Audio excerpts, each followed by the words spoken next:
Cinemajaw is sponsored by Overcast, an independent podcast app that embraces the open world of podcasting instead of locking it down. No exclusives, no premium content, no paywalls. Just a great podcast app for everyone. Get it for free in the App Store. And we thank them for their support.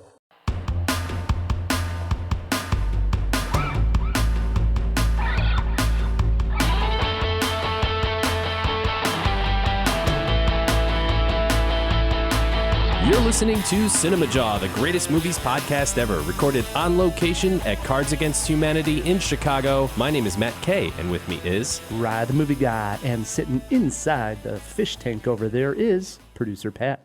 Hey guys, how's it going? This week on Cinemajaw, Matt, it is our last recap show of 2019. Thank God. Honestly, man, I'm done with it. On to the future. I love this part. It's still slow in January for 2020, so it's still a good time to look back at 2019. Right, and the Oscars have yet to come out, so we're still reviewing the 2019 batch of films, and a heck of a batch it was. It is, and this is always a fun top 5 list to do. It is our top 5 favorite scenes from 2019. Scenes from the movies? Correct. Okay, not movie like scenes. That time I was in the studio with my shirt off.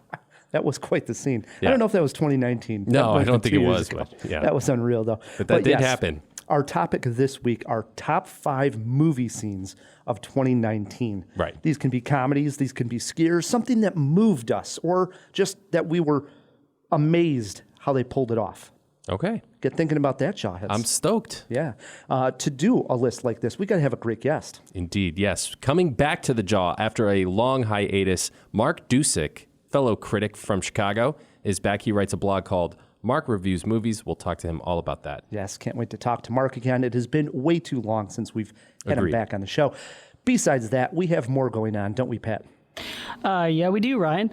In honor of the Oscars, we are playing Oscar Nominee Movie Trivia 2020 edition. Ooh. Sweet. And we have a review of Just Mercy. Nice. Plus, we had promised the Jawheads last podcast, Matt, that we would take care of the December riddle.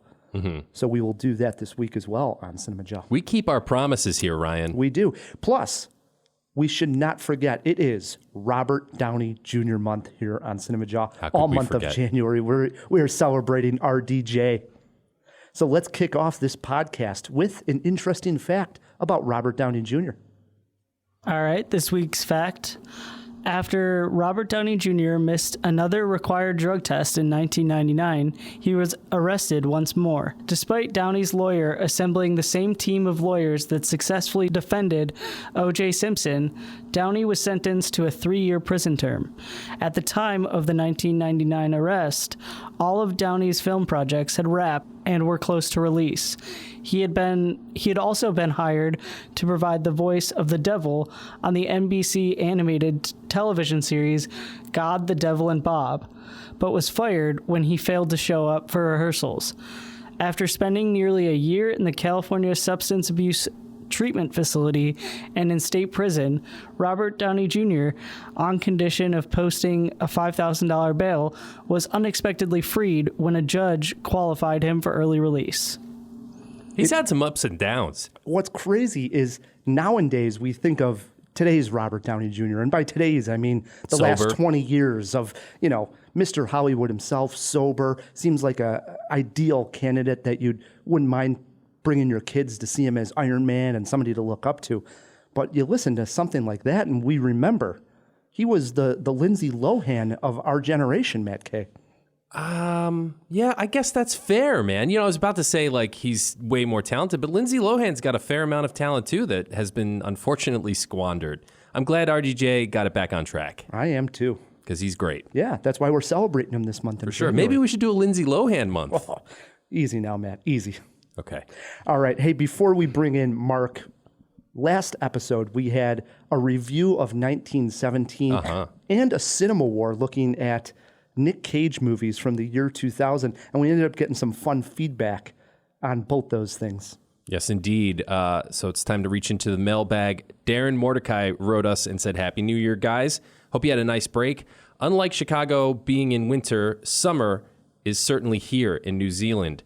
It was a tough end of the year with a volcano exploding on the coast not too far from where we live. However, the fires in Australia are having a far greater effect with red skies drifting across to us. Crazy. Just heard your review of 1917. Despite your potential misgivings on the film, Matt, I'm glad you gave it a high rating. As an ex-serviceman, I have a slightly different view. When our lone Lance Corporal finally makes it to his destination and gets an audience with the Colonel, Cumberbatch, this, for me, is a very key moment. Yes, the attack is called off. Yes, lives have been saved, but just for today. You can see the anguish in the Colonel's face. He has to know, and states, in another week, he will just be given some more stupid conflicting orders that will result in tragedy. I served under poor leadership and in hostile environments. To me, this single moment brought up overwhelming emotion. He transported me back to those days of poor leadership and superiors who have conflicted ideas. Yes, the loss of his friend's life is sad. I think the very way he died with little heroics was poignant. Helping an enemy and ends up getting stabbed shows the ridiculousness of war as a whole. The lone shot was very impressive. I've picked 3 or 4 spots for less obvious cuts, but nonetheless, still seamless. Brilliant movie, very moving. That was from Darren. Awesome. Yeah, I agree. I mean, I did give the movie a little bit of guff, if you will, but only because, look, it's a technological achievement more so than a storytelling achievement. But nevertheless, the story was great, and oh my God, the visuals unparalleled almost. I agree. We were all pretty high on it, you know? Yeah. But sometimes when you're reviewing a movie, you are nitpicking on certain things that didn't necessarily work for you. But I think all 3 of us were praising the film. Right. I still gave it 4 jaws. The other topic was Nick Cage Better 2000 movie. We went to Cinemajaw on, and that was Family Man versus Gone in 60 Seconds. And I handily won that. And you won that one, Matt Kay, and you were fighting for Gone in 60 Seconds. Well, Alyssa wrote in, and she said, hey, Cinemajaw guys, speaking of great, bad Nicolas Cage movies, I highly recommend Vampire's Kiss. If you haven't seen it, it's batshit ridiculous gem that shouldn't be missed, even though after you watch it, you'll wish you hadn't. Alyssa. And I had to look this up because I know I hadn't seen. I don't remember this one at all. Vampire's Kiss. Well, it came out in 1988. From what I can tell, he gets bit and he believes he's a vampire, and strange things starts happening. And he's like a Wall Street, New York guy, so he's rich. Well, I pulled up a clip, and now I've seen this particular clip in Nick Cage highlight reels all the time, especially in these reels where it's like Nick Cage freaking out. And I laugh. I love those. I laugh hysterically at this, and I had never known what movie this was from. So this clip that we have pulled up here is Nick Cage yelling at his secretary on how easy it is to file. Get a load of this. Something. What could be easier? It's all alphabetical. You just put it in the right file according to alphabetical order. You know, A, B, C, D, E, F, G, H, I, J, K, L, M, N, O, P, Q, R, S, T, U, V, W, X, Y, Z. Huh? That's all you have to do. I love that. That sounds like an awesome premise for a movie, man. So now I figured it out. Thank you so much, Alyssa. It comes from Vampire's Kiss. This is written down in my journal. I am going to watch this one. Hey, speaking of forgotten vampire movies, do you remember Once Bitten? No. Oh, wow. Check it out. An early Jim Carrey film from before he was famous. It's kind of like a teen sex comedy with vampires and a very young Jim Carrey. Wow. Might have to give it a spin. I think it's worth it. I mean, especially if you're a Jim Carrey completist. And who isn't? And who isn't? I know our next guy is. Our guest here, Mark Dujsik, is, we've had a slew of critics on here as we've been recapping 2019. Let's go over it here, Matt Kay. We had Brian Tallarico. Mm-hmm. We had Pamela Powell. Indeed. And last week we had on David J. Foley. Mm-hmm. I kid you not, Jawheads, none of them see as many movies in a calendar year as our next guest. Mark Dujsik writes reviews for Mark Reviews Movies for over 10 years now.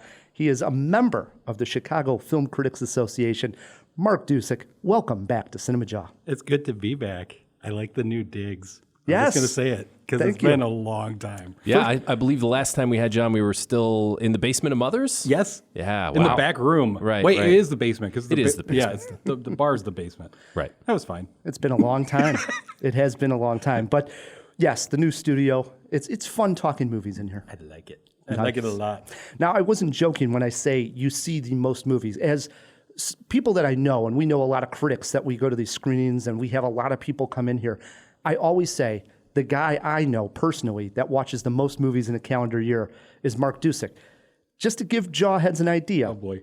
last year I logged in 165 films on Letterboxd. Mark is shaking his head and like you're an amateur. Slacker, he says. Get a load of this, Jawheads. How many movies did you watch in 2019? 400 plus. 400. 400 plus. How many of those were any good? About half. Okay. Maybe a little less than half. 400. It was 400. Do you have it pulled up? I don't. Oh, I okay. don't. It was like 420 something, I think. My goodness. But, I mean, so where would you get the stats? Like on on Letterboxd? my Letterboxd, yeah. Okay. Yeah, it's. I have a year in review section on my Letterboxd, and it'll tell you how many I watched. So you're watching like literally everything. So all I'm trying to. Okay, just to give Jawheads an idea, all of us as film critics get a lot of emails from lesser known studios, Yes. let's say. A lot of it is straight to Netflix, if they're lucky, kind of garbage.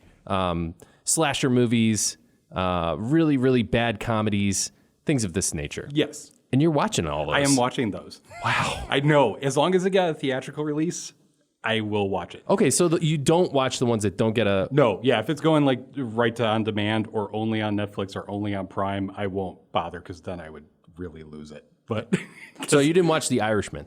I did watch it. That had there a was theatrical release. yeah, Come it did, on. it did. Yeah. And also, if it had, Scorsese, I'd probably make an exception. Right. Even if it had just gone to Netflix. But if a movie has, and a lot of these smaller movies might do like a weekend or so in the theaters, and then it's on digital. Yeah. Those you're still trying to review. I'm trying to. Sometimes I feel fooled because it's like, I'll review something and it had a theatrical release like in New York or LA, and then like 5 days later, oh, it's on DVD now. Like, oh, I could have skipped that. But oh well, because it wouldn't have been that big a deal. I mean, you find some gems though. There's a couple years ago, I have to go back a couple of years. There was a movie that I saw called The Girl with All the Gifts. Yes. That was like on my top 10 list that year. And if I hadn't been doing, hey, I'm going to try to watch everything, I would have missed that movie. And it was on my top 10 list. I love that. And I agree. Sitting next to Mark at some of the screenings, I'll ask him like, "Hey, you got any suggestions?" And he'll throw a few at me. Be it Thunder Road from a year or two ago, and they're movies that aren't on other people's lists or radars. And you'll throw one at me that I'll go check out, and I'm like, "Yeah, that Mark knows what he's talking about." So I try to. I'm still floored by these stats here. So if you're watching 400 films in a calendar year, you must be watching one a day at least, right? I mean, more than one a day. Okay, so the other stat that I wish I hadn't read on Letterboxd is that it tells you how many hours you were watching movies, and that was just, and again, this is just for like releases from last year.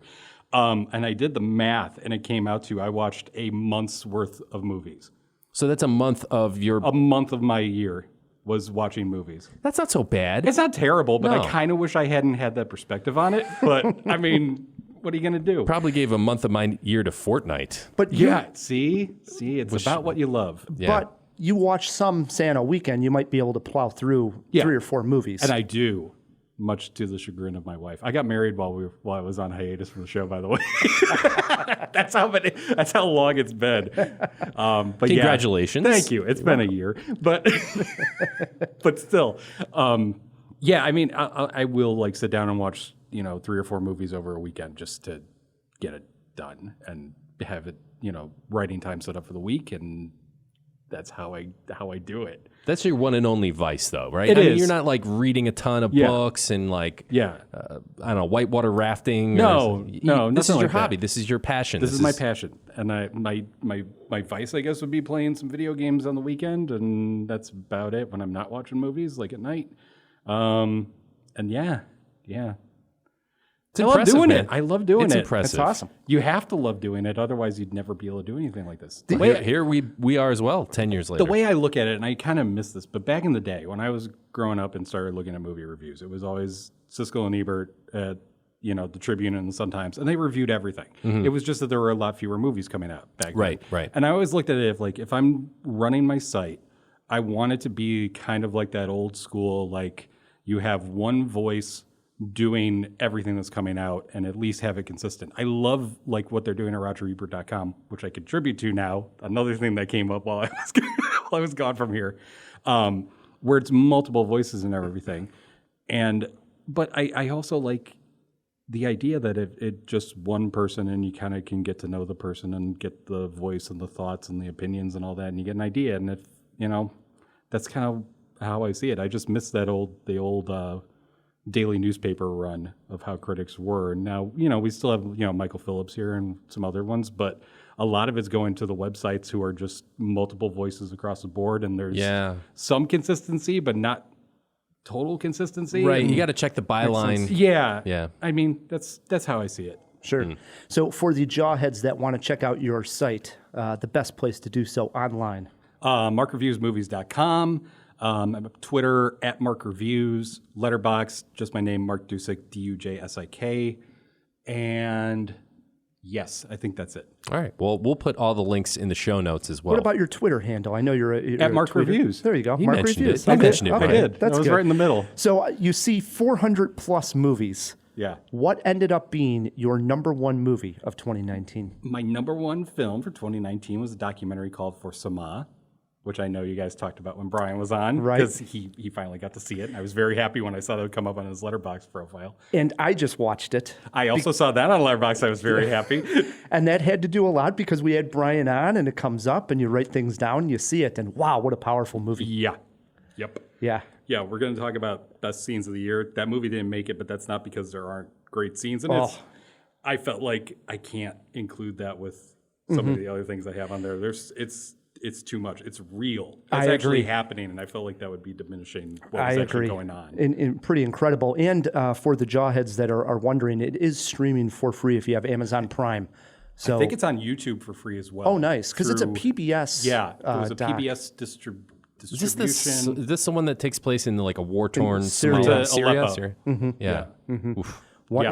Rough watch for sure. Like I say, in my Letterboxd, I even said I had to cover my eyes, and I don't almost ever do that in movies. I'm one of those, I hate when people do that. Like, I'm talking fiction here. You're watching a scary movie and somebody closes their eyes. Like, come on, that's the fun of it. But this is a movie I literally had to. It was just too hard to watch a couple of scenes. Oh, Yeah. wow. Yeah.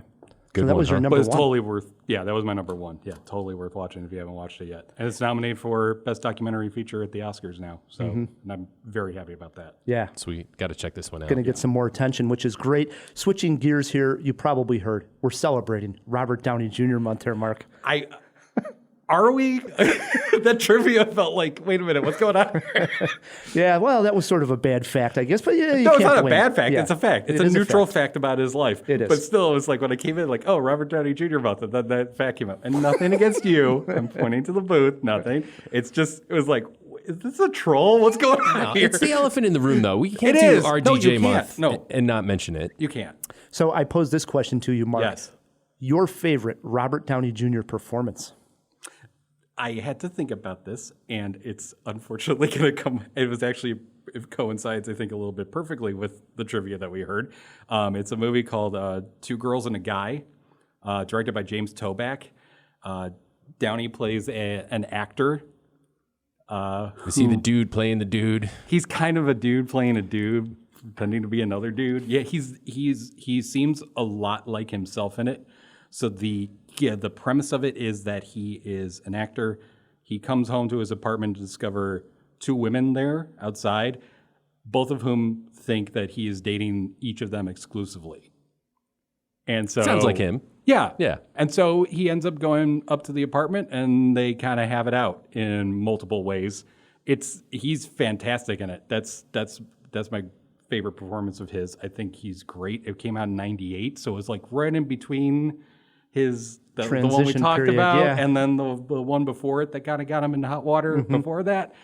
And before, he got his career back on track, but he is tapping into some very personal shit on that in that film. And it's difficult to watch, but it's also just wholly engaging to watch that performance.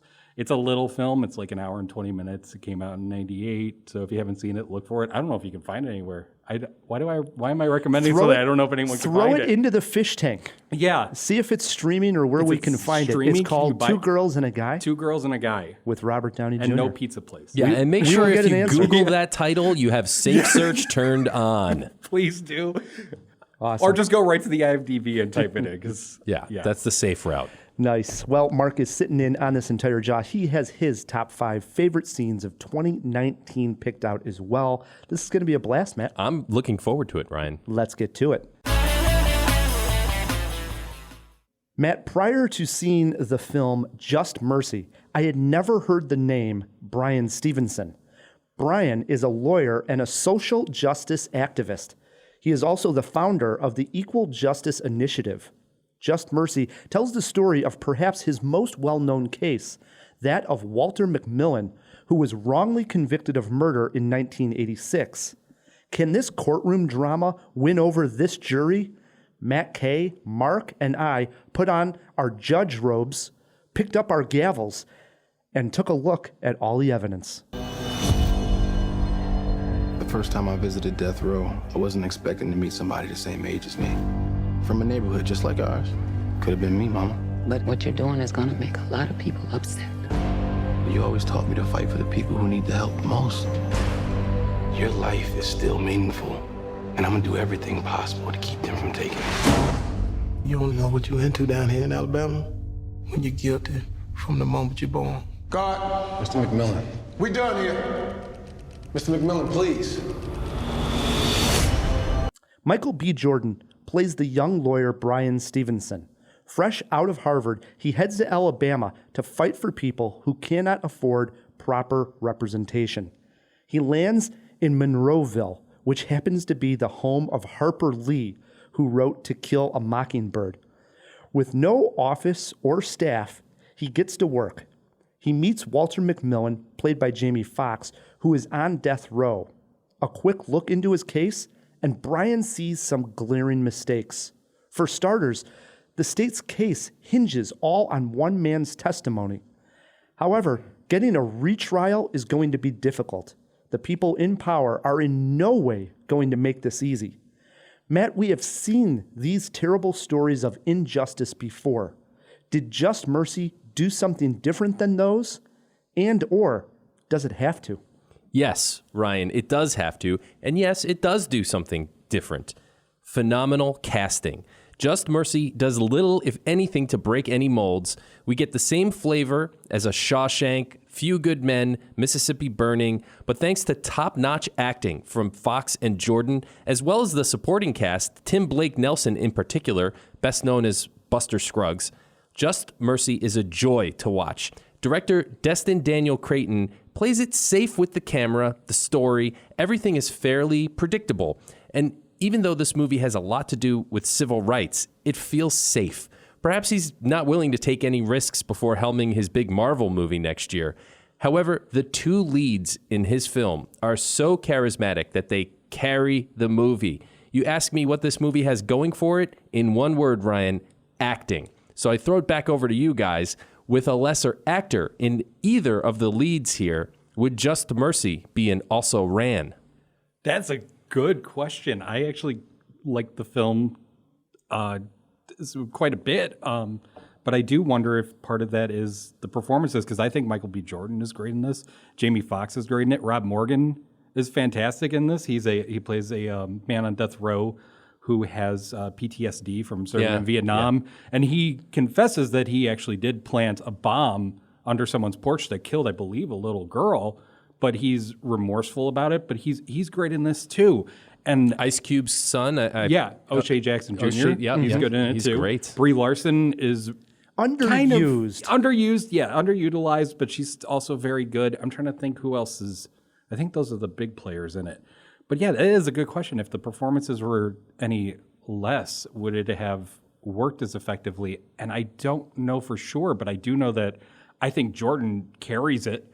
I didn't know much about the man either, the real man either, but I was sitting there watching this movie. I'm like, I am so grateful there are people like this out in the world. There aren't many, but I'm glad there are. Right. And so to see his story being told, to see that there are people who are actually fighting for justice, and beyond that, not just justice to make sure that innocent people aren't executed, but that, maybe we should do away with the death penalty in this country. Because, Rye, you brought that up at the beginning. It's like, we've seen this story told before.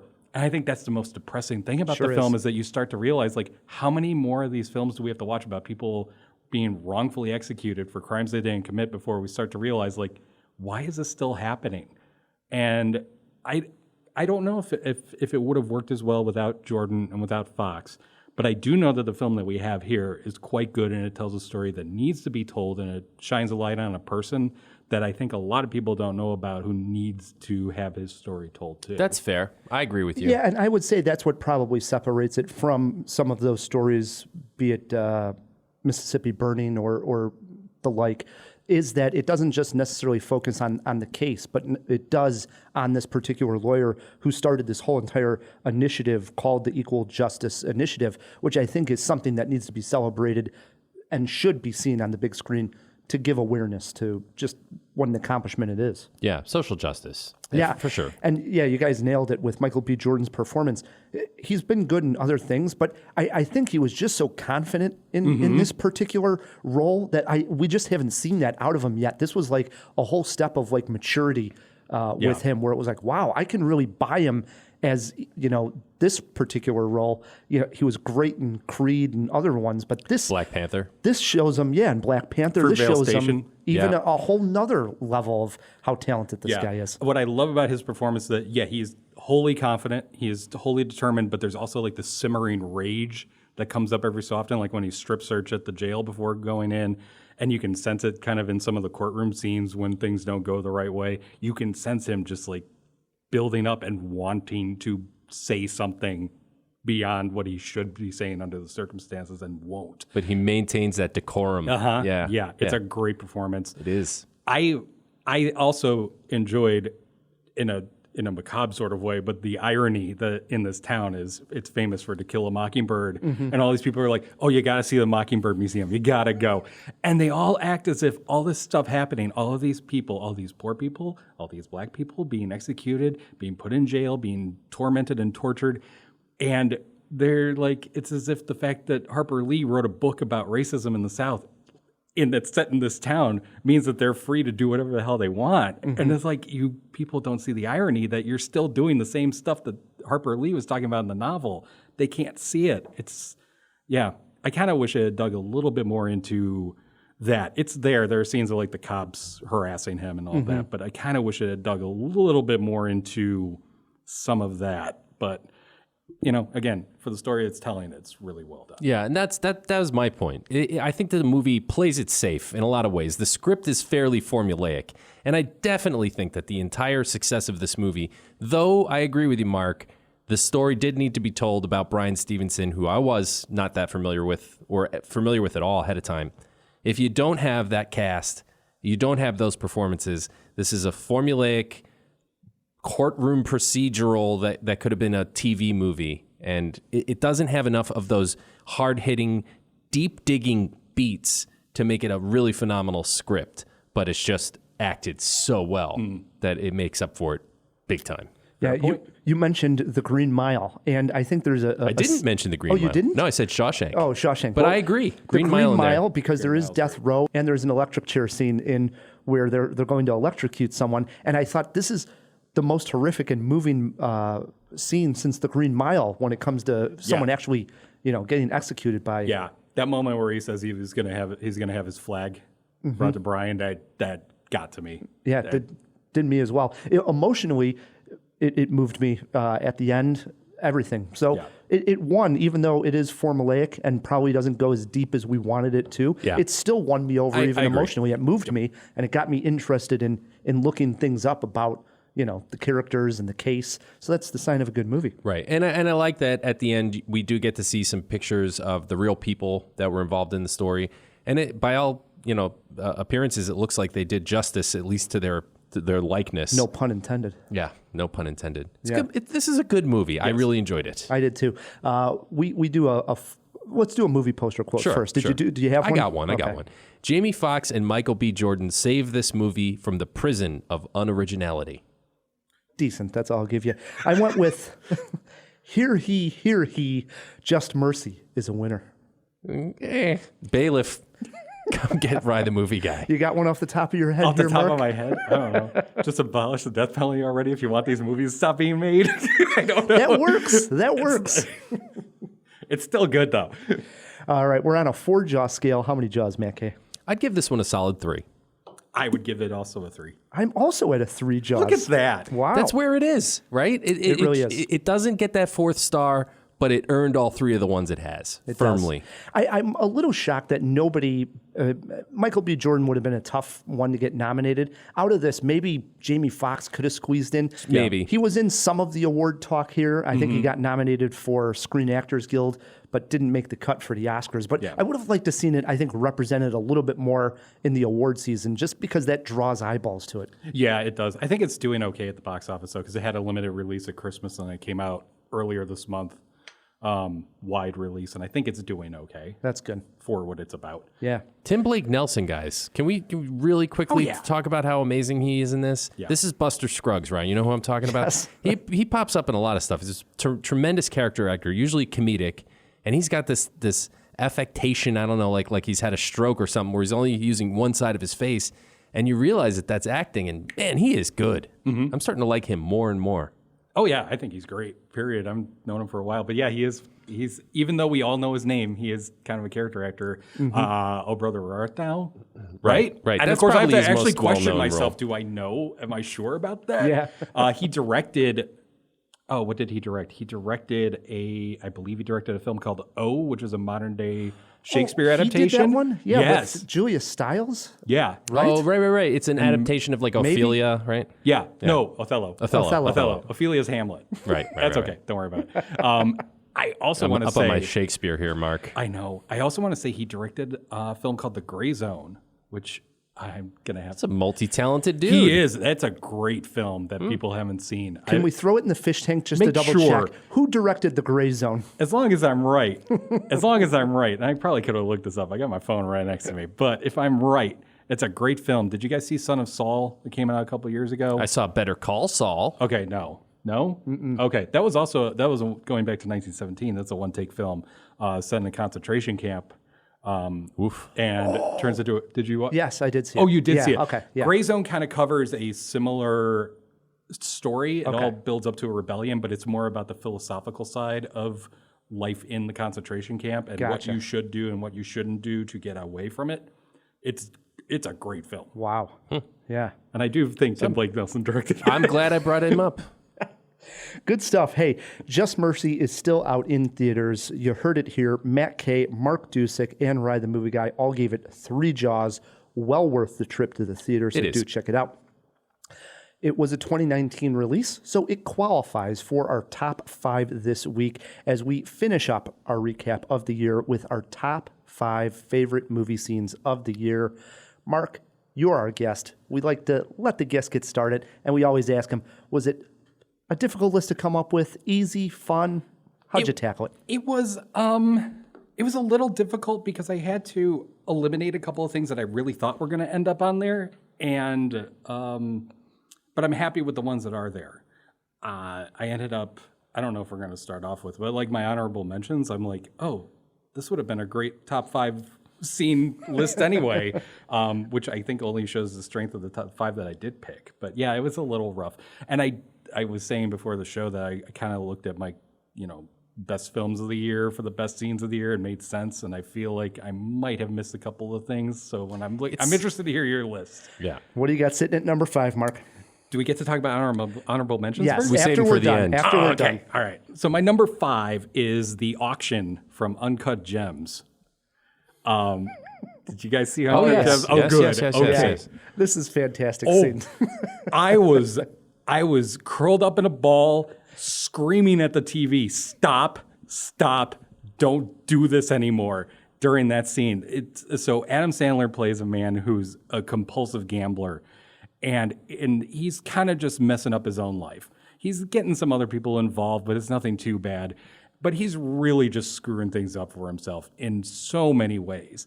And then the auction scene comes along where he's trying to auction off, he's trying to get this gem that he got from a blood diamond mine in Africa. He's trying to get it to this auction house to sell. He thinks it's going to be for like millions upon millions of dollars. And instead they're selling it for like a couple $100,000. Yeah, a couple $100,000 tops. Mm-hmm. And it's even less than that.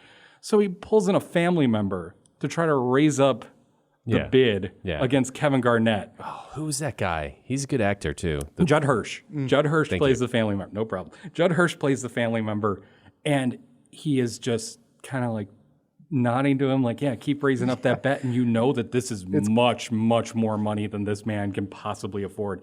And it's the first time that Sandler's character, Howie, is going to seriously hurt somebody at some point down the line if he hasn't already. And this is the scene where it's like, you are taking this way too far now. And it was just horrifying, anxiety-inducing to watch. I seriously was just yelling at the screen, stop. Loved it. Loved it. Great scene. All right, that swings it over to me at number 5.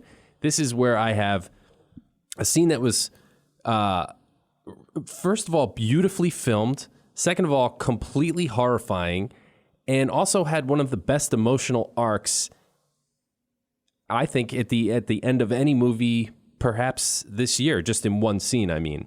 And it is the Immolation scene at the end of Midsommar. When Christian... Wow, a number 5. Yeah. Christian is in the bear suit. We have... That's already great. We have the volunteers from the village who are in this hut willingly that is about to be set ablaze. And then the victims that we have seen fall off one by one throughout the film are also strewn about this room in ceremonial way. And then it lights, and it keeps flashing back and forth between the fire slowly enveloping these people, and one of them starts to scream, and it's very disturbing. All the villagers scream and share the pain along with the victims.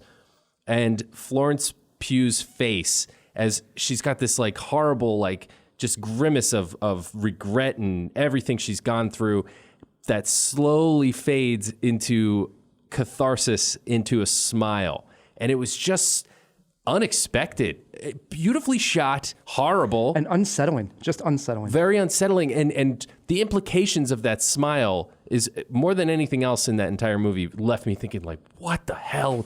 What the hell did I just see?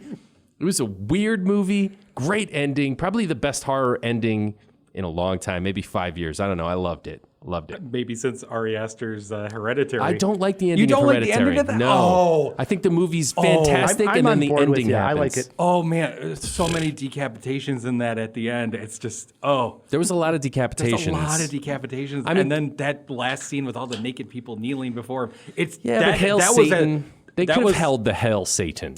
Yeah, maybe. But still, that moment was as terrifying to me as it sounds like Midsommar's ending was for you. But I get, that was... It was a good end. I like Midsommar way better than Hereditary. Okay. I like Hereditary quite a bit more, but But I get... Fair. We can agree that Ari Aster's great. Yeah. Oh, yeah. There we go. Very promising talent. And that scene is very unnerving at the end of it. Midsommar. It is. I remember saying how good the sound was because the sound mixing of the crying and the chanting and the everything score. Going on, and the score is haunting. It's beautiful. It's this like very lovely orchestral score, and then it slowly turns dark and comes off the rails. You take a shower after that movie. Yeah. It is streaming on Amazon Prime. If you haven't seen it, Jawheads. In glorious 4K if you have it. Do it up. It's well worth it. My number 5 comes from a movie that we haven't had a chance to review yet on the show. And it doesn't get a wide release, I don't think, actually, until February. It's one of these that came out in 2019. The film is called A Portrait of a Lady on Fire. And there's actually a few scenes in this movie that are worthy when you're doing a list like this of saying, this could be in my top 5 of the year. One is actually the very first time we're trying to get a look at Eloise, who is the girl that is supposed to get this portrait of her painted. And as she's like walking towards these cliffs, the camera is sort of behind her and trying to catch a glimpse of her face. I love the way that is all presented. And then also the ending shot of this movie, which lingers for a long time, and I don't want to spoil anything here, but it swells with emotion. And the longer it goes, the more emotional it is. And it left me thinking at the end of that this might be one of the best movies of the year. However, the scene that I'm going to highlight is the most cinematic moment in the film, and it explains the title at the same time. And that's when this group of women have gathered outside around a fire, and the two ladies here, the artist and the subject, lock eyes. And all the women are singing in unison, which turns into this beautiful moment of musically being played. And these two women get so lost in the moment that Eloise actually walks so close to the fire that it lights her dress on fire. And we've seen this image earlier in the film at the very beginning. And so we know it must pop up somewhere in the film. And when this moment finally happens, it's so rewarding. It's not one of those where it's teased earlier, and then when you finally see it, it's somewhat of a letdown. This was extremely beautiful. Love that entire scene. You've seen this one, Mark? Oh, yeah, I love it. It was on my top 10 list. Matt, have you seen it yet? I haven't seen it. Okay, so cool. Funnily enough, my number 4 scene of the year is the final shot of Portrait of a Lady on Fire. I thought that's where you're going with it. And yeah, I don't want to spoil anything because it came out like in New York, I think, for like a week at the end of the year last year. It's going to be, I think, a Valentine's Day wider release, but I don't know how wide. But yeah, I don't want to ruin it. But that final, it's a one take shot, 2 minutes, 20 seconds, 2.5 minutes, somewhere around there of just one of the actors sitting in a place, listening to a thing. I don't want to spoil it, and it might not sound like it would be a spoiler, but it is. And the performance in that moment is transcendent. The way that she goes through almost the entire range of reliving everything that we've seen her go through, coming to terms with it, readjusting where she's at now. You see all of this on her face just from the context of the scene and the performance. It's Adele Haenel, I believe is the actress's name.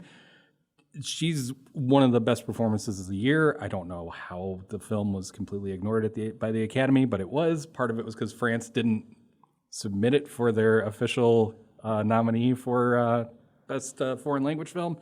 But that moment is just one of the most beautiful pieces of acting I've seen in a long time. I was weeping in emotion. It was one of those, it just got me, and I just started weeping is the best way to say it. It just broke me down. Yeah, that whole film very slowly just started to break my heart. And it even has a 1-2 punch, because right before that scene, there's actually a moment right before that's emotional that I thought, oh, geez, that's good. But I thought that was good enough to end it on that I did note. too. And then you get this. I'm like, oh my God, this movie is really moved me. Tearjerker. It really is. It is. Okay. It is. Really is. It's not like sappy tearjerker. It really goes in deep to these characters and their relationship and how it builds up. It over earns time. it. It definitely earns it. Yeah, completely, 100% earns it. Wow. Nice. Yeah. My number 5, Portrait of a Lady on Fire. Number 4, Mark Dujsik. 2 scenes back to back. Yeah, I think that's from the same film. That shows how powerful huge. it is. All right, that swings it over to my number 4, and this is where I put in a scene from The Last Black Man in San Francisco. You love this movie. I do. I'm championing this film because I think, again, with this amazing slate of movies we got in 2019, it sort of slipped through the cracks because it came out very early in the year, and I think it was just an amazing directorial debut. Jimmy is skateboarding down the hills of San Francisco, and this is a theme the movie returns to a few times, but he's already moved into his house, his childhood home. He's sort of squatting there. And it's before we get the death of his friend, which is sort of what kicks the third act into, motion. He's skateboarding down the hills of San Francisco, and just out of nowhere, he falls off his skateboard and wipes out. And then it's like, cut. That's the end of the scene. You don't expect it. It's just such a weird beat because all throughout the movie, we've seen him skating, and he's pretty good. And he goes down the hills of San Francisco with no trouble at all. But I think that fall sort of signifies we're about to get into something here. And I just really picked up on that today as I was making this list. I'm like, oh, that was symbolism. It wasn't just like a funny little beat. which it is also a funny little beat.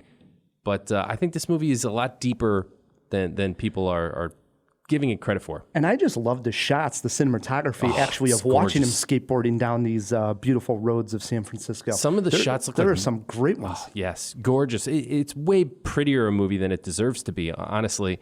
But there's some scenes that it almost make San Francisco look like Mr. Rogers' Neighborhood, like that miniature.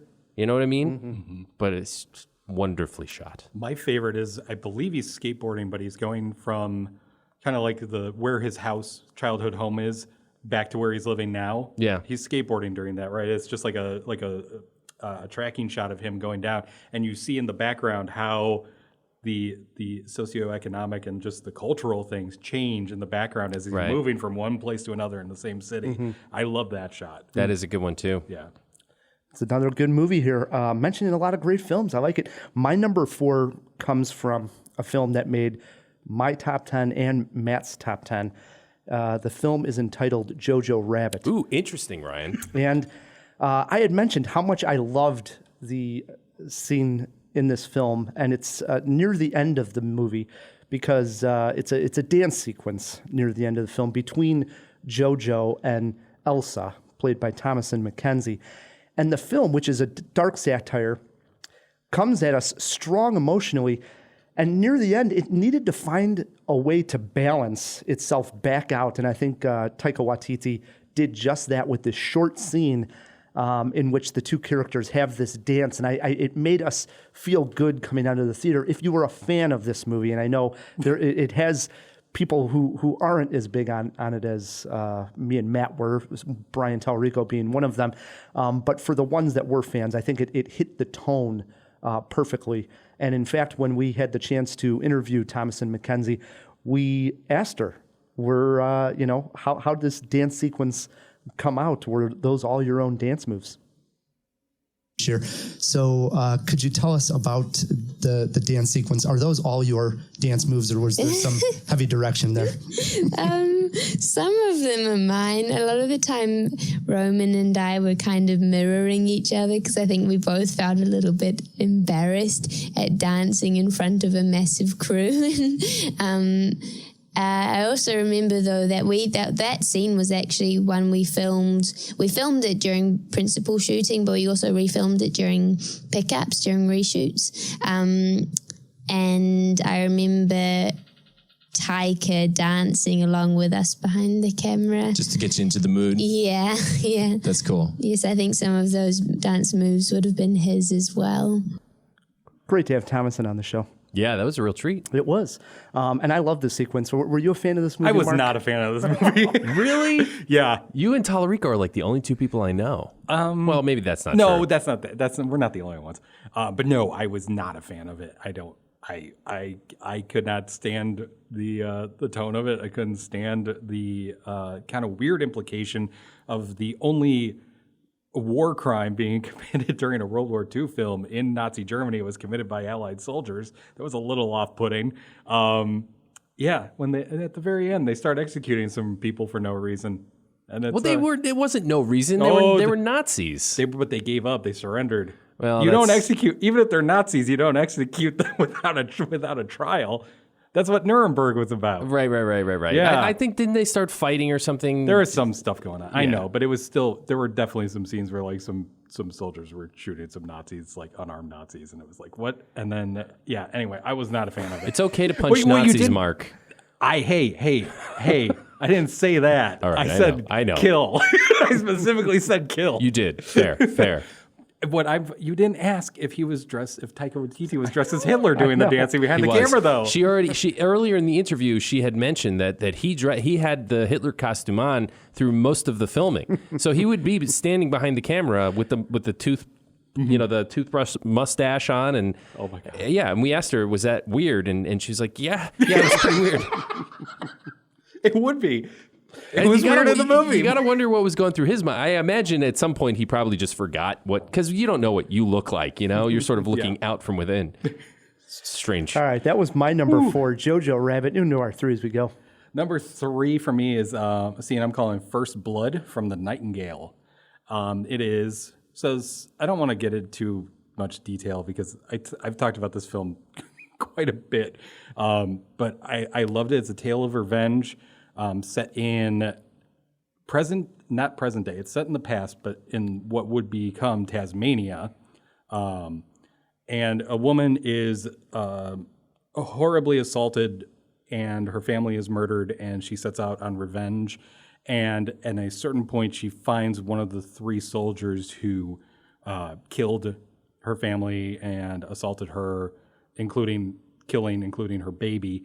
And she finds one of these men, and she finally decides to hunt him down very methodically and proceed to murder him in very, very graphic detail.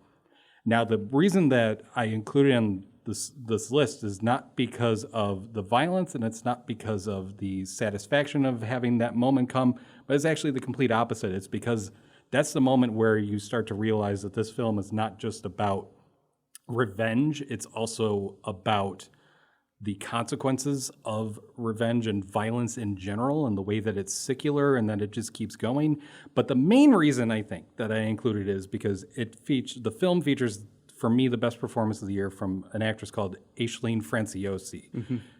And in this scene, I talked about the performance in Portrait of a Lady on Fire and how transcendent that moment was. There's something very similar happening here, because Franciosi is going through all of these things as she's killing this man and after the fact when she sees what she has done, and is this sense of satisfaction and anger and also regret and remorse and grief, and everything is right there on her face. And I don't know how she managed to pull that off just in a single shot, but you sense exactly where she's going and how she's feeling. And it's the moment that The Nightingale, for me, flipped from just a story of revenge to something much, much deeper. And it goes even deeper than that. And it's not just about personal revenge, but it's about revenge for an entire people later on, because her guide through the forest is an Aboriginal man. And so it goes deeper than that still. But that is the moment for me that Nightingale turned into something much greater than it seemed like. I'm going to say Mark's right on all that. I agree with you. One other small detail that should be mentioned about that particular scene is that we so often see in movies when somebody of her character is going out for revenge, the kill actually goes way too easy on the screen. And I thought they did a wonderful job of actually showing it in a realistic manner of if you were actually going to kill somebody like this, how difficult that can be. Because it's shown usually so easy, like, oh, they just do this and bam, you shoot the guy. But no, this was a struggle. Because if I remember correctly, he's wounded too beforehand. So he's wounded and he's limping around, but it's still like a knockdown, drag-out fight between the two of them before she gets to it. And it's just, it's a great one. Yeah, The great Nightingale. film, great scene. Me and David Fowley were talking about it last week. It's back on this week's show. It's on Hulu. Yep. There you go. All right, guys. Matt Kay. If I asked you what the strongest thing in the world was, oh no, you might say that it was metal, followed by TNT, and then at a close third, muscles. But you would be wrong.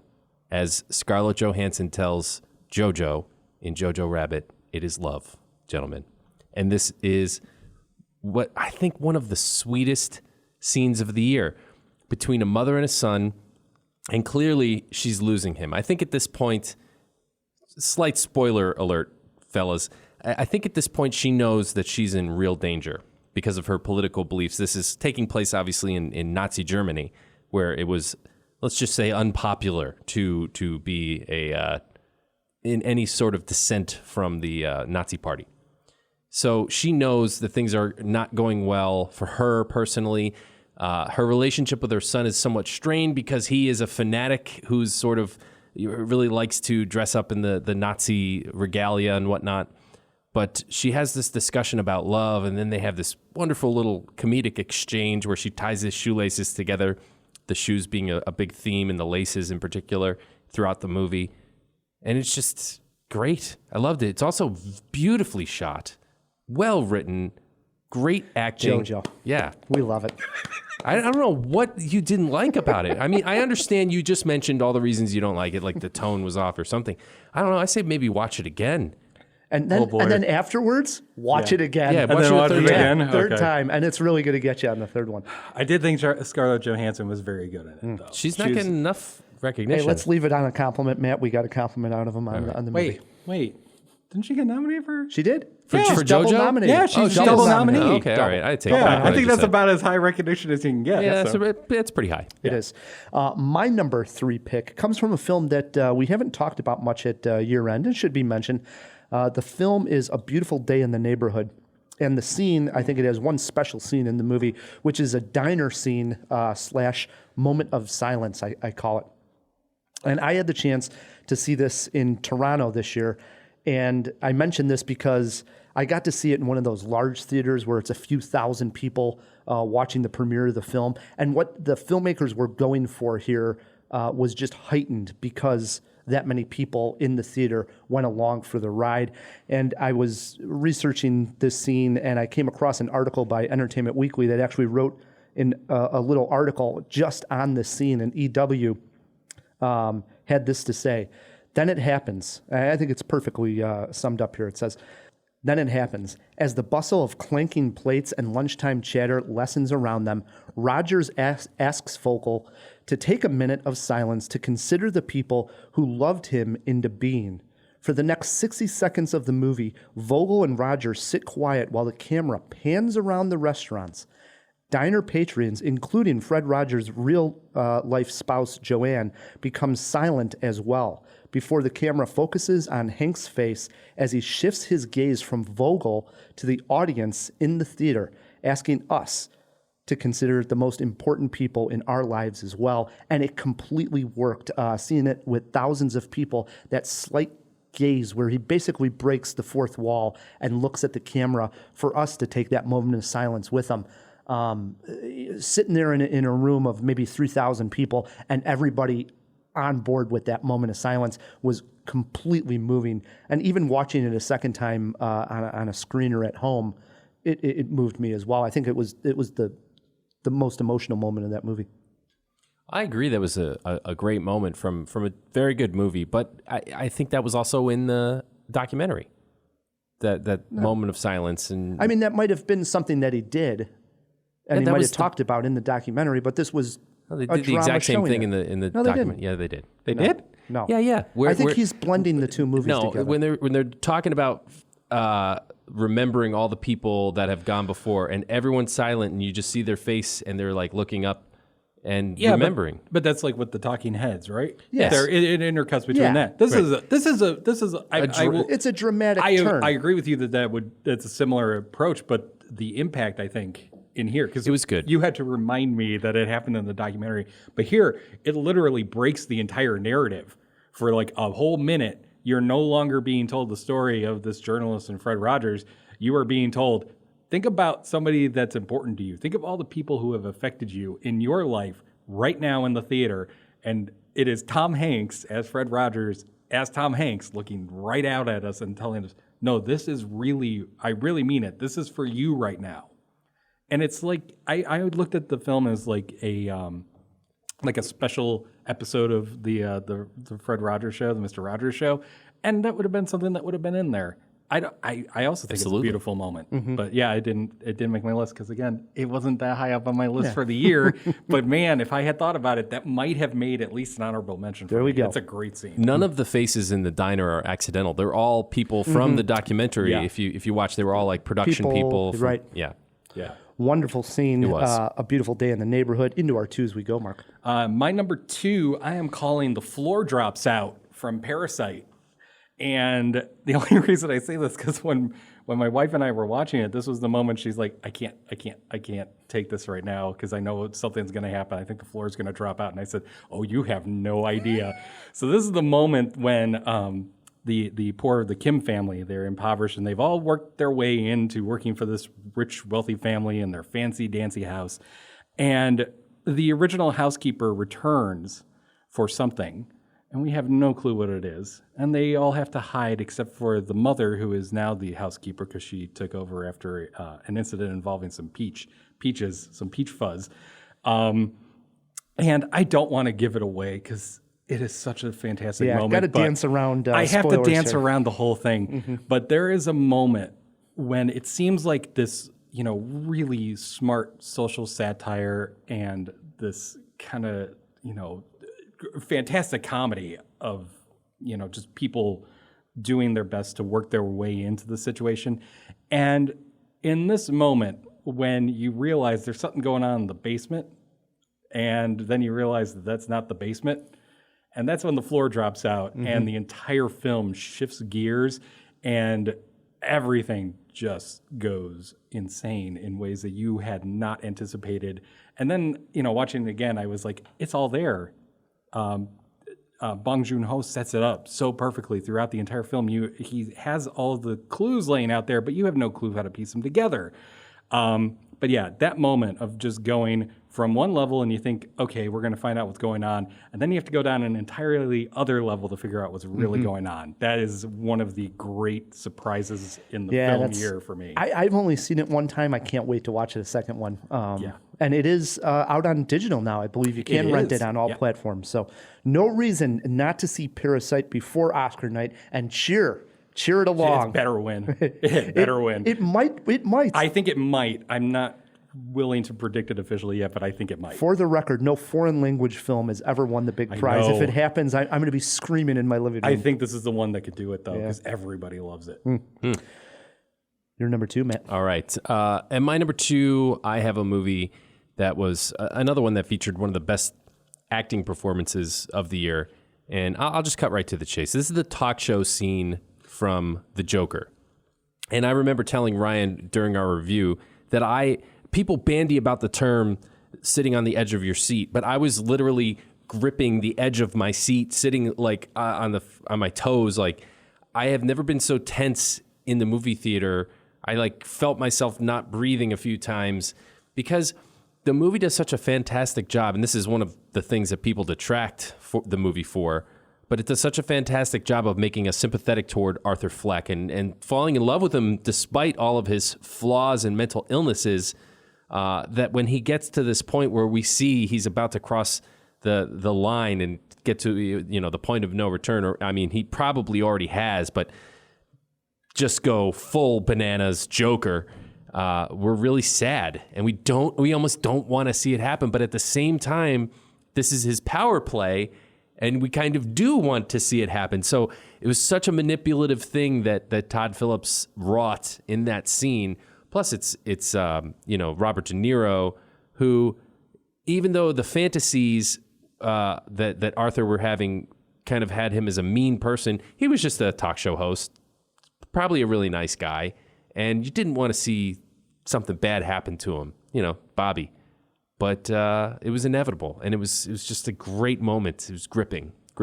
I loved it as well. I'm not as big on the movie as Matt Kay was, but I got to give props to that scene. Yeah. The way it built up, exactly what you're saying, the tension that it gets. And I have seen that one a second time, and it had the same effect on me the second time watching it as well. I felt nervous. My hands were sweating a little bit, and I was like, how is this going to play out? Even though you sort of know how it's going to play out, but you're still questioning it. I was under the suspicion that it might go the Dark Knight Returns route. If I remember correctly, I believe in the comic book there's a scene where Joker is on a late night talk show. I believe it's the Dark Knight Returns. It's been a while since I've read it. It sits on my bookshelf with pride, but I haven't read it in years. Oh, it's great. But there is if I remember correctly, it's like a David Letterman stand-in, and he goes on a talk show after being taken out of the asylum, and something happens there too. And I was wondering if they were going to go that route with this Joker. So having it low-key, I do like Joker. What I like about it is how much it takes away from the lore of Batman specifically, and Batman in general and the Joker specifically, where it's not this guy who's the clown prince of crime yet. He's just that guy on the subway who looks, and the bus, who looks kind of weird, and you don't know what's going on. And I like that. You mean Ryan the movie guy? Yeah, kind of like that. I've seen him on the CTA. Sitting next to me on the screen.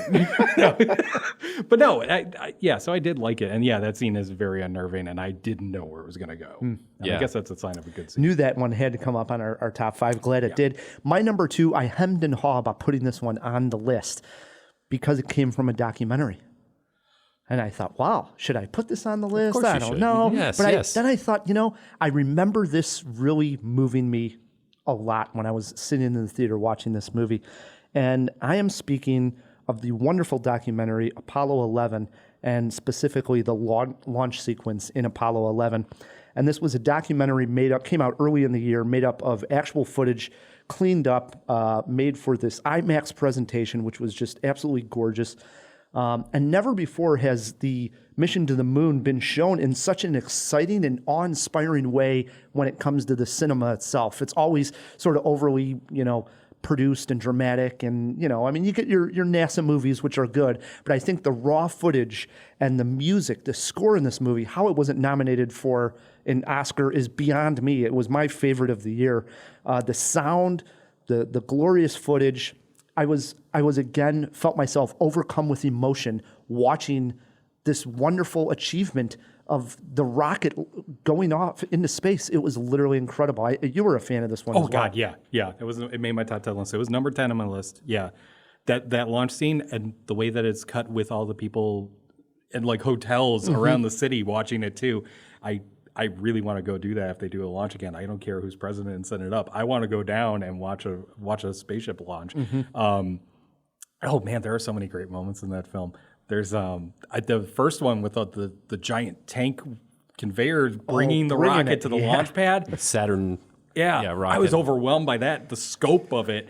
It's pretty overwhelming. Yeah, it is. It is. I love. It's almost like a running gag how Buzz Aldrin's heart rate is lower than everybody else's to the point that they can't even read it at one point. They're like, wait, and Buzz, who knows? He's Buzz Aldrin. He's a machine. Yeah, he is. You also have that shot of after the LEM took off from the moon, and they're filming it back from the space capsule, and it just holds that view, and it literally looks like something out of Stanley Kubrick's 2001. But this was actual That's because footage. it was. No. It's literally incredible. Yeah, it really was. It is great, and there's a lot. I'll tell you my favorite shot of the movie. Somehow they found this footage of a truck, and I think for me, seeing the crowd watching the rocket being launched was my favorite part. Mm-hmm. You see this footage of a truck, which is obviously a camera truck, going down the street from the audience's perspective, and then suddenly the perspective flips 180, and you're in the truck. Which they had to have found both of those films and to stitch them together and to make this seamless shot. That was very good. I didn't like the movie quite as much as you guys because I don't think, as glorious as it was, and yes, the sound and everything was great, don't think it really said anything new that we didn't already know about the moon landing. Well, that's true, but it presents it in such a condensed fashion from the beginning of the mission to the end, and you can see exactly what's going on. It was pretty. It. Yeah. No, it's and the new footage is revelatory. I didn't know that you could make footage that old look that good on a giant screen. Really beautiful. That's true. All right, here it is, the big moment, guys. Boy. Our number one scenes of 2019. Mark, you have the honors of going first. I have the honors of going first. God, every time I talk about this film, I'm like, why isn't this like my best film of the year? But I think it has the best scene of the year, and I'm cheating a little bit because it's not really, it's a montage, but I count that as a scene, especially within the context of this film. And that is from Little Women, and I am dubbing it The End, but which one? Because I love Little Women. I didn't realize how much I loved that story until I watched Greta Gerwig's version of it. And I adored how Gerwig puts the ending of the film to keep it true to the ending of the book, but also to keep it true to the ending that Joe Marsh deserves, and also to keep it true to Louisa May Alcott's true life. And she does all three of those things at once. And so that every single ending that you would want out of the story of Little Women is right there on the screen. All of them are happening at the same time. And at the same time, none of them are kind of happening because you don't know which one it is that you're supposed to take away from it because they're all there. I love this film so much. It was like number 5 on my list, and every time I talk about it, I'm like, why the hell is it at number 5? I'm high up on this one too. I'm high up on it as well. But that ending just floored me, how she pulls that off. To be able to, just through editing and through setting up those characters and the performances, to give you in the insight that she doesn't want to give a final answer on which ending matters. Right. And gives equal weight to all of them, and it's overwhelming. Right.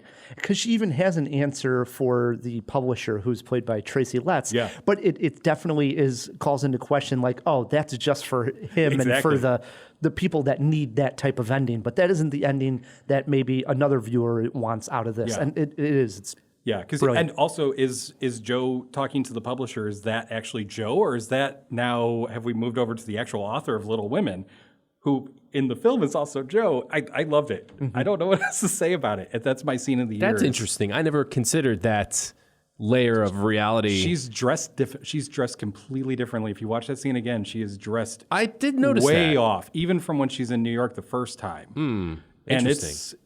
it's there's something to that. I figured at that point she was just successful, had money, and bought a new outfit. Yeah, well, it's possible, but it's such a different change that I'm almost like, this almost feels like a new character. Well, even if it's not, it certainly brings that symbolism to it. Yeah, it's leading you down that path that you're watching all of those endings and all of those characters and real life people, I feel, in that same moment. Wow, you just brought a new layer of enjoyment to that movie for me. Well, even I love more it then. Little Women. Yay. Yeah. What happens to the Little Women? How little are they, really? Are we talking like a few inches or? All right. Guys, this is going to come as no surprise to a lot of people here when I reveal my number one pick. Ryan is already wagging his head in disappointment, but we witnessed the end of one of the greatest projects in cinema. All right, so that moves on to my number one. No, do it. We witnessed the end of one of the greatest projects in cinema. It's really unprecedented. And of course, I'm going to get a lot of hate mail for this, and I'm going to get a lot of mail saying, right on, Matt. And I'm talking about Avengers Endgame. Oh, I thought it was going to be Rise of Skywalker for a second. No, geez, no. Man.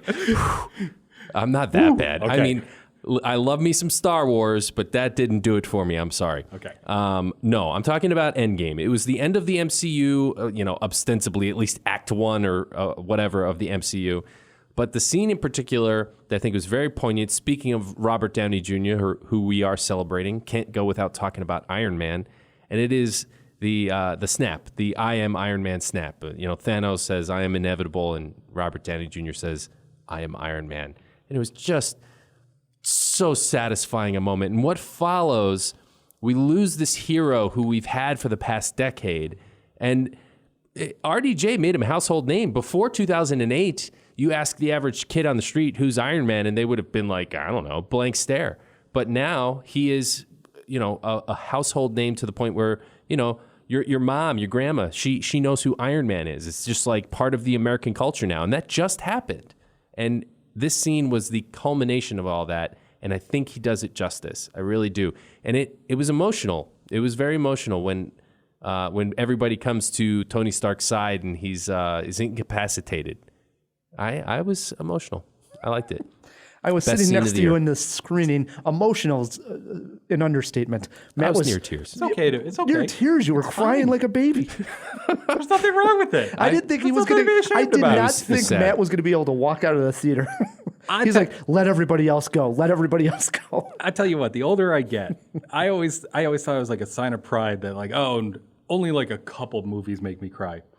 That happens all the time now. It's embarrassing. That's but why the I older love you the get, movies. it's like I do cry during too. commercials sometimes. you know? It's the ET one. Yeah. Oh, I knew it. Got me. Oh well. Boom. All right. Speaking of crying, leads right into my number one. I think this is, guys. I think this is the best scene of the year. I think it's the best scene in the last. You also few have years. Iron Man? Yeah. But it's a scene. It's already has a lot of memes, and I see it being parodied, and I think it'll be parodied for years to come. But that's because the scene is it's so iconic, great, yeah. and it's already becoming that. I am speaking of what is now being dubbed as the fight scene in Marriage Story. I think already we can agree it's extremely iconic, and this sees Adam Driver and Scarlett Johansson finally having this moment where things boil to a point where things are said that maybe needed to be said and other things didn't need to be said, but you had to say them. You had to get this out. And it's an incredibly moving performance. It's probably the best acted scene with two actors going at it to come around in years. And I agree with that. If you've been through, a divorce and been through a breakup, a fight like that, it's right on point. It's incredibly moving. For me, I remember seeing it and thinking, wow, I can't believe how good this was done and how great Noah Baumbach did a job of building to that moment in the living room. And a little bit later after that, you get one more great scene in that same living room when he cuts his arm accidentally with the knife. That is a great scene. That was almost on my honorable mentions. I'm fine. Two for the price of one here. But the fight scene in Marriage Story is my number one scene of 2019. It's phenomenally acted. I hate how quickly it turned into a meme from people who clearly didn't watch the entire movie or, just were like, oh, this would be funny for people who haven't watched it yet. I hate how that has happened, but it's happened. But yeah, almost making my list was the box cutter trick because, oh man, it is so darkly funny. It is. Because you feel all that tension of having the I think it's a social worker there. And you feel all that tension. She's a weirdo too. She is a weirdo. Right. So uncomfortable. And then it's like, oh, I'll show you this funny little trick I got. And he's trying to release all the tension of that moment. And then we feel the actual tension of like, oh my God, what did you just do? Right. Yeah. He almost passes out from losing all the blood. Incredible. Really quickly, some honorable mentions. What do we got here, Mark? I got the phone call from The Irishman when Frank Sheeran tells the widow who doesn't know she's a widow yet that everything's going to be okay. Mm-hmm. Oh, man. Such a portrayal of pathetic consciencelessness trying to come to terms with itself. Oh, man, it's great. The telltale vomit from Knives Out. Yeah. The first time when you learn that's her tell, when she's lying or not telling the truth, that she vomits, and then you find out the hard way. I was just so thoroughly amused that Bryan Johnson pulled that off. The reunion in Pain and Glory when Antonio Banderas' character meets up with a long lost lover. That was nice. Oh man, it's a great scene. Was. I'm hoping Banderas wins Best Actor. He doesn't got a shot. He doesn't have a shot, but he is so great in it. He is. And that scene is it's just poignant in all the right ways. Saturday Night's All Right from Rocket Man. That was hey, give it to me, all right? That's the most Grease-like moment of the film. I know, but it goes full bore musical in that moment, and I'm like, okay, cool, I'm down with this. Mm-hmm. And it was also the moment where I'm like, okay, Taron Egerton, he can do the Elton John singing good enough that I'm not going to miss Elton John's voice in this. Yeah, and so I really like that scene. And then A Super Family from Shazam. Wow, I forgot that came out this year. That's right. That was a long time ago. I love that film. Right, I love that film, and that was the moment when it's like, I really love what this is saying about family, and that it's not just the people who you're born into, but it's the people that you make it with, and all of them turning into superheroes in that last act. It just filled my heart with joy. I loved it. I liked that movie a lot too. Honorables, Matt? I got a couple. All right. The final shot of Knives Out. All of the family members are in the driveway looking up at Marta, and she's holding this coffee mug that says "My House, My Rules." It's just a fantastic little thing. The violence in Once Upon a Time in Hollywood, when the Manson family finally attacks and they meet Brad Pitt's character. God, I love that quite a bit.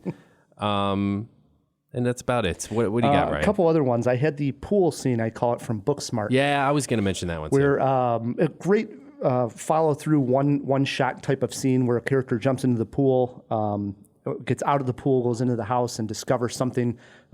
Someone she likes is messing around with someone that somebody else likes, and love that entire moment. The ranch scene, actually, in Once Upon a Time in Hollywood, when it's creepy too. Brad Pitt goes to visit that old studio ranch. I love that part. Bruce Stern. Yes. There's a small movie out there, animated movie. It's nominated for Best Animated Movie called I Lost My Body. And I loved this movie. It was my favorite animated film. And I think the way this movie ends, when the two storylines of the hand trying to find the body and how the hand came off and everything comes together, the sound, the music, wonderful scene. I did have the book scene in Little Woman. And the last one to mention is the opening in Ad Astra, where he's on that high top antenna way up, basically in space, and all hell breaks loose, and he falls off. What a way! His heart rate doesn't go up either. No, it doesn't. What a way to grip you right into the movie. It's like, we're in for something special here. So the moon chase in Ad Astra is great. Also too. Yeah, great, the too. moon chase was good. And then it just kind of goes off the deep end, guys. Yeah. The fight with the pigeon and I lost my body. If I had to pick one scene from that film, that one is like, whoa. That was good. That was good. All right. If we missed your favorite scene of 2019 and you have Twitter pulled up, shoot us a tweet at Cinemajaw, or you can shoot us an email, feedback@cinemajaw.com. We still have the December riddle to do. Mm-hmm. Yes, and we do. Oscar nominee movie trivia. Stick with us. Let's all go to the lobby. Hey, Jawheads, Matt Kay here in honor of the great Robert Downey Jr., whom we are celebrating all month. We offer up this clip. In the Avengers, in the MCU, Iron Man was played by Robert Downey Jr., perhaps his most iconic role to date. This is his confrontation with the arch-villain Loki from the movie The Avengers. Actually, I'm planning to threaten you. You should have left your armor on for that. Yeah. Seen a bit of mileage, and you've got the glow stick of destiny. Would you like a drink? Stalling me won't change anything. No. Threatening. No drink, you sure? I'm having one. The Chitauri are coming. Nothing will change that. What have I to fear? The Avengers. That's what we call ourselves. Sort of like a team. Earth's mightiest heroes type thing. Yes. I've met them. Yeah. Takes us a while to get any traction, I'll give you that one. But let's do a head count here. Your brother, the demigod. A super soldier, a living legend who kind of lives up to the legend. A man with breathtaking anger management issues. A couple of master assassins, and you, big fella. You've managed to piss off every single one of them. That was the plan. Not a great plan. When they come, and they will, they'll come for you. I have an army. We have a Hulk. Oh, I thought the beast had wandered off. You're missing the point. There's no throne. There is no version of this where you come out on top. Maybe your army comes, and maybe it's too much for us, but it's all on you. Because if we can't protect the Earth, you can be damn well sure we'll avenge it. The sparkling drinks are just dandy. The chocolate bars and the candy. Hey, Jawheads. If you're enjoying Mark Dujsik as a guest on this episode, you may want to check out his last appearance on Cinemajaw. He was on episode 193. The topic that week was Top 5 Tom Cruise Scenes. Go to cinemajaw.com for our entire catalog. Enjoy! And we are back on Cinemajaw, hanging out with Mark Dujsik. His website is Mark Reviews Movies. Go there. How many would you say you average review-wise every week putting out there?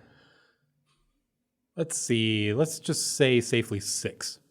Wow. So you could go to Mark Reviews Movies, and each week you're putting out roughly 6 a week reviews. Yeah. That is incredible. Sometimes more. And these are not short reviews. Well, I mean, Some of them I had to do that when I started realizing like I'm writing all these. I started doing some shorter ones, but yeah. But there's still several paragraphs. Yes. I mean, we do 1, maybe 2 a week here on Cinemajaw, and we think, oh my God, this is tough sometimes, going back and forth. You want to write this one? I can only imagine doing 6 at a time. Jeez. Gotta love it. Yeah. I love the movies and I love writing. So markreviewsmovies.com, and then where else can they find you? All the other places. Twitter at Mark Reviews. Letterboxd, my name, Mark Dujsik, Dujsik. You can check out my byline at rogerebert.com, see the reviews I've written over there. And I feel as if there's something else I'm missing. Oh, Rotten Tomatoes. I'm up there on the tomato meter. Yes. Yeah. Tomatometer. And he looks very different on the tomato. Did you change that picture yet? No. I had a lot more hair when we last met too. Keep it. I'm going to. Remember, it was all wavy and nice. Not so much anymore. I love it. All right, before we get to trivia and before we get to the riddle, December riddle, we threw a few items into the fish tank, and I know Pat wants to swim up to the top and let us know what we got wrong or needed corrected. Let's open up that fish tank. Wait a moment! It's fish! Isn't it? Dujsik! Wake up! Wake up! No, Pat, it's a giant glass bowl. Hey, get some fish folk. Who's coming with me besides Flipper? Here. That's a Sicilian message. It means Luca Brasi sleeps with the fishes. You're gonna need a bigger boat. All right. This week, there was only 2 questions thrown into the fish tank. The first one was whether or not Two Girls and a Guy is on streaming, and it actually is available for streaming on YouTube, Amazon Prime, iTunes, Google Play, and Vudu. And Pornhub, but that's a different movie. Well, I mean, there are a couple of scenes in there. Heather Graham and Natasha Gregson Wagner are in it. So. Wow. Yeah. What are you saying? There's a few scenes that are sort of risque. Risque, yeah. There are a couple of risque scenes. Oh, all right then. Yeah. The second question is who directed The Gray Zone, and that actually was Tim Blake Nelson. Wow. Mark was right on top of it. I cheated when I did look to make sure that I was right. But yeah, Gray Zone and both. Gray Zone is a fantastic film. Look for that one. I had no idea. I thought he was sort of like a character actor. Mm-hmm. I'd seen a few times. Obviously, Oh Brother, Where Art Thou, and Buster Scruggs, and no idea. That was everything, Pat? Yep. All right, get back in there. Will do.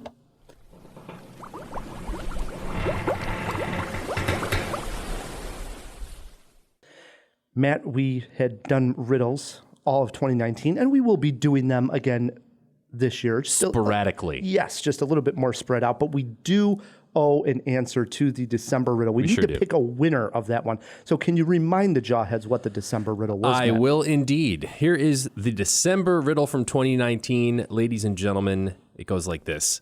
I am very competitive. In one instance, I had my cousin killed. In another, I had my rival whacked. So pretty, my husband swings on trees for me. So popular, I left my gang. I'm a murdered actress who does not die. Is that clue a little blurry? How ironic. Who am I? We heard from quite a few Jawheads, one of them being Tim Costa, and he writes out the answers, so I like to read his. He wrote, I'm very competitive. In one instance, I had my cousin killed, and in another, a rival whacked. A nod to 2 films in which she plays very competitive and jealous people, Mary Queen of Scots and I, Tanya. So pretty, my husband swings from trees. So popular, I left my gang. References to The Legend of Tarzan and how she left her gang of Suicide Squad for Birds of Prey. I'm a murdered actress who doesn't die. Is this clue a little blurry? How ironic. These clues point to Tarantino's historical rewrite of Once Upon a Time in Hollywood and the movie Focus. The answer of the December riddle is Margot Robbie. Keep up the great work, guys. Tim Costa from the First Time Watchers. Thanks, Tim.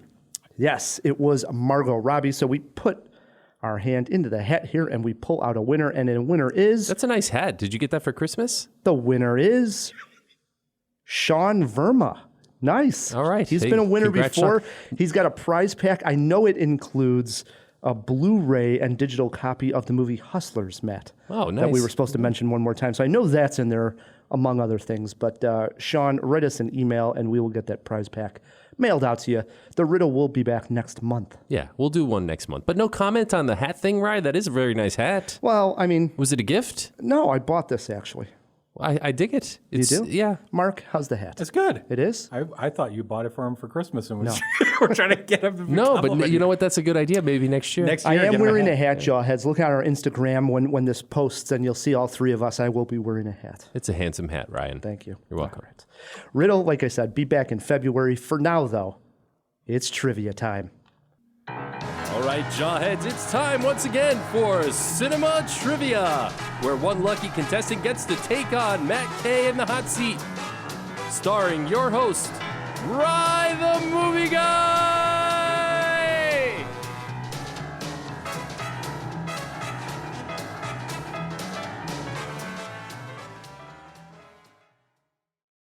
Oh, do I love that theme, Matt K. It's a good one. What a doozy. Woo! It gets me in the mood to play some trivia. Love it.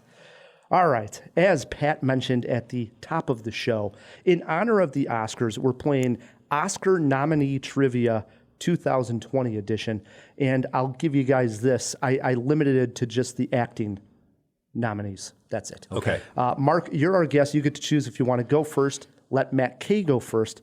There are steals, and if you get hung up on any one of these very difficult questions, you get one trip into the fish tank for Pick Me Up, Pat. I shall defer. All right. Question number 1. I should have said they always start off easy. Question 1. Well, both the first two are easy. Yeah. Over to Matt K. Matt, Laura Dern, nominated for Marriage Story, has starred in one film directed by Steven Spielberg. It came out in 1993.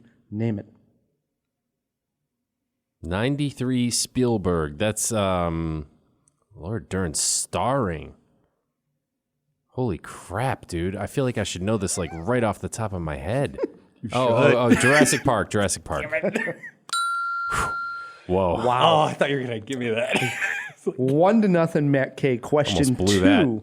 Over to Mark Dujsik. Mark, Leonardo DiCaprio, nominated for Once Upon a Time in Hollywood, has starred in only one film directed by Steven Spielberg. It came out in 2002.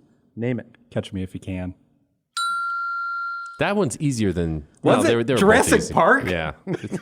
They're both pretty easy. I don't know why I couldn't remember. 1-1. Question 3, back over to Matt K. Matt, fellow nominees Antonio Banderas for Pain and Glory and Tom Hanks for Beautiful Day in the Neighborhood have appeared in one film together. It came out in 1993. Name it.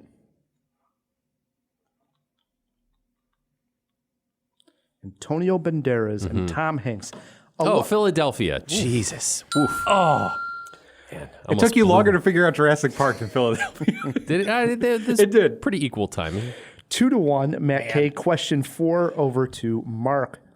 Speaking of Antonio Banderas, he and fellow nominee Brad Pitt have only appeared in one film together. It came out in 1994. Name it. Ooh. Illustrious careers when you think of it. Antonio Banderas and Brad Pitt. They've been in one movie together, and it came out in 1994. Ooh. This is one of the easier ones, too. Now I'm scared. Well, they're getting harder as we go along. It's only 8 questions. You do have a lifeline. I'm going to use the lifeline already. Whoa! Because I'm nervous. Whoa. Lifeline on question number 4 into the fish tank for Pick Me Up, Pat. Pat, what was the name of that Antonio Banderas Brad Pitt movie? Your clue for this one is this one has some bite. This one has some bite. It has some bite. This one has some bite. Oh no, I'm in trouble here. This one has some bite.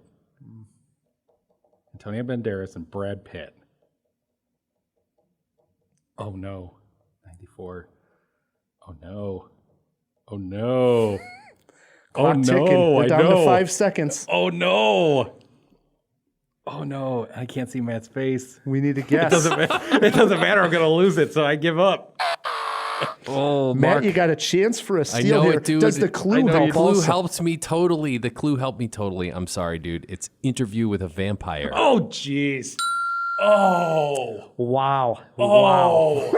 I was thinking sharks. I was thinking oh. You didn't think vampire? No, I did not think vampire. That would have cracked it wide open. It would have if I.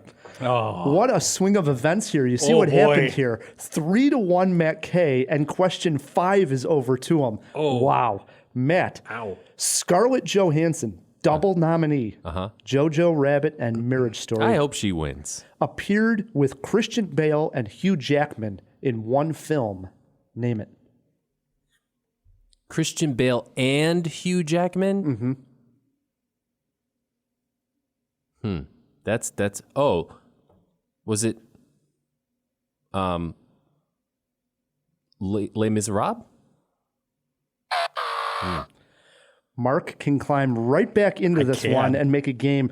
Do you know what movie Scarlett Johansson appeared in with Christian Bale and Hugh Jackman? My poker face is terrible. The Prestige. Wow, I forgot she was in The Prestige. Wow. Yep, she was the assistant. Wow. What a turn of events we have here. It is 3-2, and question 6 now is over to Mark Dujsik. Mark, Joaquin Phoenix played a fireman in 2004 film Ladder 49. Who co-starred in the film playing Deputy Chief Mike Kennedy? That was John Travolta? We are all tied. We are all tied. What a ball game. We're getting a game here. 2 questions left. Matt does have his lifeline. Matt, question 7 is to you. Okay. Name the Oscar nominee from this year that has starred in the following movies: Cinderella Man, Leatherheads, Case 39, and The Whole Truth. I'm going to go ahead and jump into the fish tank here for Pick Me Up Pat. Whoa, we go for a Pick Me Up Pat. Pat, what Oscar nominee starred in Cinderella Man, Leatherheads, Case 39, and The Whole Truth? Your clue for this one? You had me at Pick Me Up Pat. You had me at Pick Me Up Pat. Renee Zellweger. What a clue. And his delivery is just fantastic. You could say it had some bite. Like a shark. Yeah, like a shark movie Like with a shark. Antonio Banderas. All right, let me set the stage here. Matt has completed all 4 of his questions. This is great. It's 4-3. You can tie it up here or let Matt win. Last question. No pressure. Over to Mark. Okay. Saoirse Ronan, nominated for Little Women, has made 1 film with Mark Wahlberg. It came out in 2009. Name the movie. I mean, how about some credit here for writing these wonderful questions? Oh, man. You do your research. You take it for granted. I'm just curious where Mark Wahlberg came from with Oscar nominees this year. Well, I needed to throw a tough question in at 8. Well, yeah, that would do it. Oh, man. Saoirse Ronan has made 1 film with Mark Wahlberg. It came out in 2009. Name it. Lifelines, both gone here. The Yards. Yeah. Matt, you got to guess. You've won this one 4-3, but you got to guess.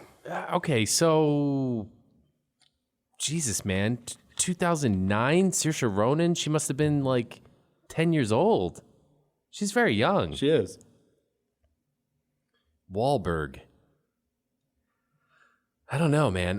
Was he in The Town? That's my guess. No. We forget about this one. It doesn't come up much on the podcast either. The Lovely Bones.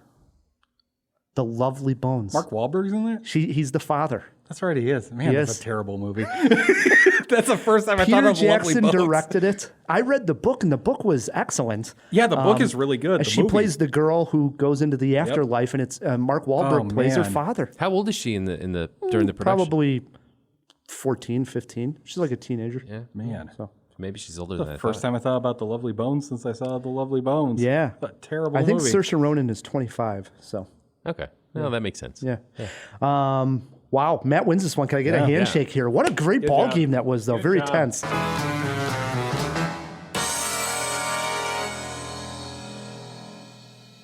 If it came down to a tie, we call it a jawbreaker. This question would have been over to Mark Dujsik. Better lead performance this year: Adam Driver in Marriage Story or Joaquin Phoenix in Joker? And this is your subjective opinion? This is the jawbreaker, buddy. Or it's just the accept there's the truth. there's an that empirical it's Adam answer. Driver in Marriage Story. We would have gave that to him. The real jawbreaker was this: age of Renee Zellweger closest to. Matt? Renee Zellweger is timeless, right? She, okay. Jerry Maguire was in the 90s, and she was probably in her late 20s. I'm going to say she is 51 years old. Lock him in at 51. Mark, you got a guess? I'm going to say 48. Give that one to Matt K. 50. Man, I almost said You guys were 49. right on I should have top of it. split the difference. I was actually going to say 50, but then I thought maybe Yeah. she just crossed it. So. I like that we both I was doing the same math in my head. Jerry Maguire was 96. So. Yeah. Good stuff. Good stuff, as always. Brings us to the end of a great jaw. And first and foremost, we got to thank our guest, Mark. Thanks for coming back on Cinemajaw. Thanks for having me back. So it's been a blast. It's been great. We also got to thank our producer, the man behind the glass, producer Pat. Yeah, thank you guys. It's been a good time. Matt, we also got to thank our sponsors. Yes, thanks to Overcast and the Chicago Podcast Co-op who help us get cool sponsors like them. Yes, if you want to support Cinemajaw, the easiest way to do so is by leaving us a review wherever you're listening to this podcast. Yeah, and while you're at it, click subscribe. One little extra button, and it helps us out a lot. Until next week, I'm Ryan, the movie guy. I'm Matt Kay, and keep on jawing about the movies.